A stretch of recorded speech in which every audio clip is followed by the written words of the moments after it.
नको.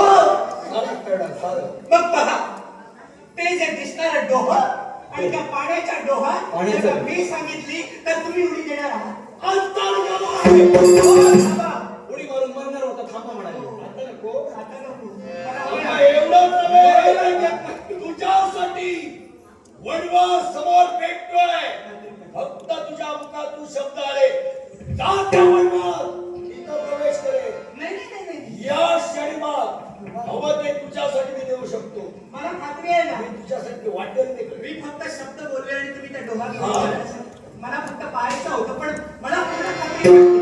मी जी इच्छा व्यक्त करेन ती तुम्ही पूर्ण करू शकता. पूर्ण करणार काही देऊ शकत नाही तो. जो वेळ काढतो तो काही देऊ शकत नाही. द्यायचं असतं तर एका शब्दाचा धनी हवा. फक्त मग पहा वेळ असेल. नाही का देणार. मला सांगा तुमच्या हातात दिसणारं ते त्रिशूळ जर का मी माझ्या आवासासाठी आणि माझ्या आनंदासाठी देऊ शकत नाही. तुम्ही आम्ही एकनिष्ठ प्रेम माझ्यावर केलं. परत का पाडत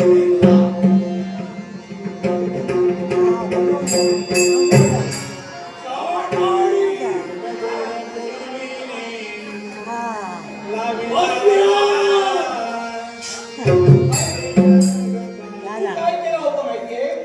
तू फक्त अगोरी माया जाल टाकलं तिनं स्त्री जाल टाकलं. आता तुझं झालं कसं.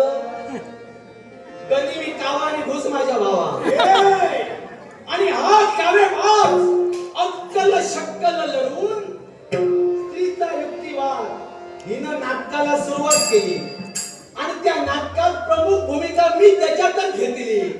कारण पत्नी माझी तिच्या सामूहिक चिन्ह नजरेच्या खुणाने अचूक ओळखल्या आणि तेणूच दिव्य शस्त्र माझ्या हाती आलं. पत्नी आणि पत्नीनं नेत्र कटाक्षाने टाकली आणि नेत्र संकेताला नाटक रचला आणि त्याला शाळा माणसाला म्हटलं नाही. काय म्हटलं माहितीये. स्त्री प्रेमात चालवते लळा आणि ऐनवेळी केसाने कापते गळा.